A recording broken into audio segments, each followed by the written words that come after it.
perkenalkan, nama saya Purnia Desi. Nama saya Dinda Khairunisa.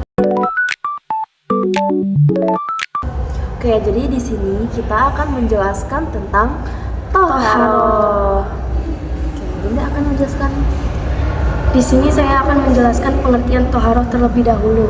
Toharoh sendiri berarti bersuci dari hadas maupun najis, baik pada badan, pakaian, tempat, sebagai syarat sah beribadah, contohnya seperti sholat. Lalu di sini saya akan menjelaskan tentang macam-macam air yang digunakan untuk bersuci.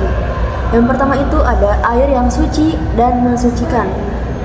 Airnya itu ada air hujan, air laut, mata air salju. Nah, air ini itu bisa kita gunakan untuk berwudu, untuk mensucikan diri kita. Lalu ada yang kedua itu ada air suci tapi tidak mensucikan, seperti air kopi, air teh, air susu. Air ini tuh bisa kita minum, itu bisa, itu halal, tapi untuk bersuci itu tidak mensucikan. Jadi tidak bisa digunakan untuk bersuci. Lalu yang ketiga itu ada air yang makruh hukumnya. Air ini tuh air yang dijemur di bawah matahari, wadahnya itu dari logam. Jadi khawatir air itu udah terminum oleh binatang atau apa, jadi makruh untuk digunakan bersuci. Dan yang terakhir itu ada air muntah najis. Dari namanya aja udah ketahuan ya ada najis, jadi air ini tuh tidak bisa digunakan untuk bersuci. Nah, selanjutnya ada alat-alat yang digunakan untuk bersuci atau toharoh. Yang pertama itu ada air. Nah, air ini pastinya suci dan mensucikan ya. Yang pastinya hindar dari najis maupun bau serta rasanya. Nah, yang kedua ada tanah atau debu. Nah, tanah atau debu ini digunakan ketika tidak ada air. Dan yang ketiga ada batu. Batu ini digunakan untuk bersuci, contohnya seperti buang air besar atau istinja. Nah, yang terakhir ada tisu.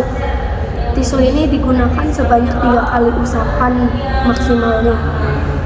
Nah, selanjutnya ada jenis-jenis toharoh. Jenis-jenis toharoh sendiri ini dibagi menjadi 2 macam. Yang pertama ada toharoh manawiyah.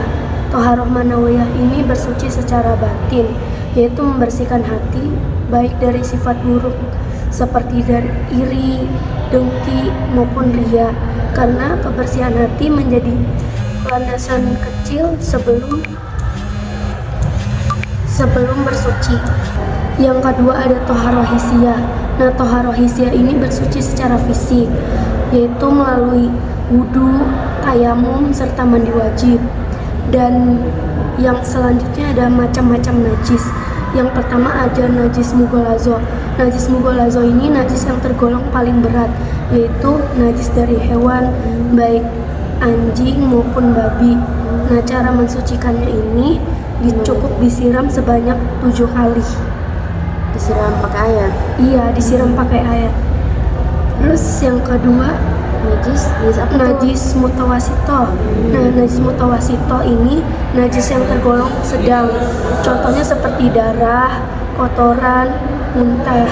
Nah, yang terakhir ada najis mughafafah. Najis mughafafah ini najis yang tergolong paling ringan, yaitu najis dari kencing bayi laki-laki yang usianya di bawah 2 tahun yang hanya meminum ASI.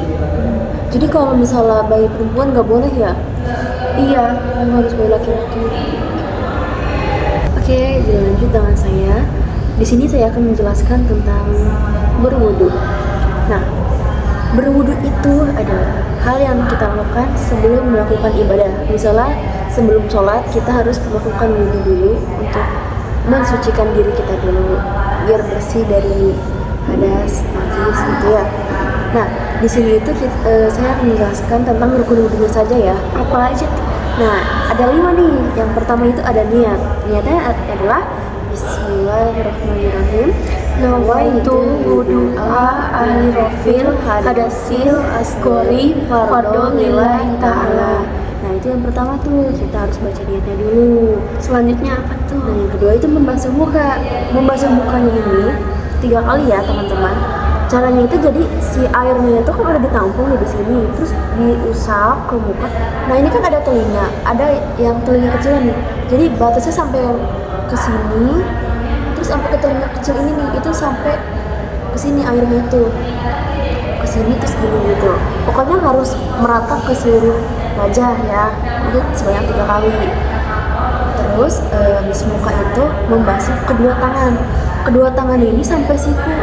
Jadi kan ini misalnya perempuan kan ini panjang ya, Iya panjang. iya pakaiannya panjang. Misalnya, aduh males nih ininya gulung bajunya, jadi cuma sampai sini aja. Itu nggak sah ya teman-teman. Jadi kalau berwudu itu sampai siku nih. Jadi dari sini air dialirkan ke sini, terus dialirkan secara merata sampai siku ya. Jangan cuma sampai ini, nggak boleh, harus sampai siku. Dua-duanya juga sama ya. Terus setelah kedua tangan, lalu sebagian rambut di kepala nih. Pokoknya di ubun-ubun aja nih, ini kan udah ada rambut. Nah itu sedikit aja udah kena rambut, itu udah termasuk ini. Pokoknya sedikit aja, nggak mesti semua itu beda mazhab ya. Kebetulan saya mah yang sedikit aja, yang sebagian kepala. Lalu setelah kepala itu, nah setelah kepala adalah kedua kaki sampai mata kaki. Jadi airnya itu dialirkan sampai ke mata kaki. Diusap-usap itu diratakan pakai tangan, enggak yang dikucurin air doang, itu kan boros ya airnya. Iya, air bikin boros. Jadi diratain aja sampai mata kaki. Lalu yang terakhir itu tertib. Tertib di sini itu maksudnya urutannya seperti tadi nih, dari niat, membasuh muka, membasuh kedua tangan sampai siku, lalu membasuh sebagai kepala, yang terakhir itu membasuh kedua kaki sampai mata kaki. Jadi urutan ini tuh nggak boleh dilengkap-lengkap gitu loh. Misalnya dari muka terus langsung ke kaki, itu nggak boleh dilewat gitu ya. Lalu selanjutnya adalah tayamum. Tayamum ini kita gunakan saat kita itu benar-benar tidak ada air. Misalnya di daerah yang kering banget nih, ada air juga tapi langka gitu kan, harus benar-benar hemat menggunakan air. Nah itu boleh kita menggunakan tayamum. Bisa juga saat kita sakit, itu kitanya itu kayak meriang gitu kan, atau sakitnya benar-benar gak bisa turun dari tempat tidur, itu bisa kita bertayamum. Gak harus begitu, kita boleh tayamum. Terus cara tayamum kita fokus ke rukunnya saja ya. Yang pertama itu niat, yang kedua itu mengusap muka menggunakan wudu. Caranya itu, ini kan tangan kita nih misalnya ke temboknya itu ke sebelah kiri nih, ini ke tembok. Terus ditepiskan dulu nih, habis ke tembok tempel, terus diginiin dulu, baru diusap sebanyak 3 kali. Nah tapi pas kedua kalinya itu temboknya pindah, misalnya tadi di sini terus nanti pindah ke sini, jadi pindah gitu, temboknya nggak di satu tempat gitu. Terus yang setelah mengusap wajah, terus mengusap kedua tangan sampai siku, sama seperti tadi. Pas ke tembok, misalnya tadi tembok ini, sekarang tembok ini gitu, jadi temboknya tuh pindah-pindah gitu loh, nggak di tempat yang sama. Nah kalau yang ditipis-tipiskan itu termasuk sunnah ya, bisa ditipiskan boleh enggak, terserah kalian mau seperti apa. Pokoknya itu aja ya. Oke, yang terakhir adalah mandi wajib. Nah, mandi wajib ini kita lakukan saat setelah kita selesai haid, lalu ada juga selesai nifas, bisa juga saat selesai berhubungan badan. Tapi suami istri ya, yang berhubungannya ya. Nah kita tuh fokusnya ke ini aja ya, ke rukun aja ya. Soalnya kalau sunnah banyak. Kalau rukun itu sebenarnya dikit teman-teman, cuma 2. Niat dan mengguyur seluruh badan. Betul, cuma 2, niat dan mengguyur air ke seluruh tubuh. Nah semisal teman-teman melakukan selain 2 tadi, itu teman-teman tuh udah melakukan sunnahnya.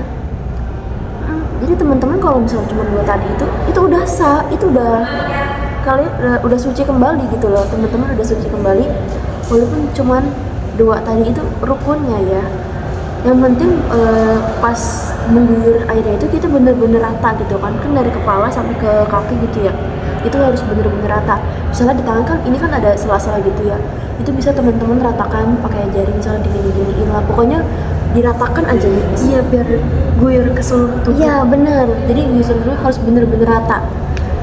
Atau misalnya ada area-area yang sulit dijangkau, bisa lah teman-teman pakai tangan teman-teman itu digosok-gosok itu lah pokoknya, di sela-sela apa gitu ya, itu teman-teman ratakan. Jadi jangan buru-buru pakai sampo atau sabun, tapi pastikan airnya itu benar-benar harus merata ke seluruh tubuh teman-teman. Jadi cukup sekian dari kami. Semoga apa yang kami berikan dapat bermanfaat bagi kalian semua. Kurang lebihnya mohon maaf. Wassalamualaikum warahmatullahi wabarakatuh.